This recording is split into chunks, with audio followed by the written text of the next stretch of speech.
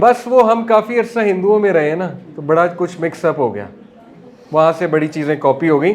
دیکھیں ہمارا کام ہے دعوت دینا، پیار سے دعوت دیں لوگوں کو، ٹھیک ہے، انشاءاللہ لوگ قبول کریں گے، محبت سے، بجائے کہ مذاق اڑانے کے اور کنفرنٹ کرنے کے، پیار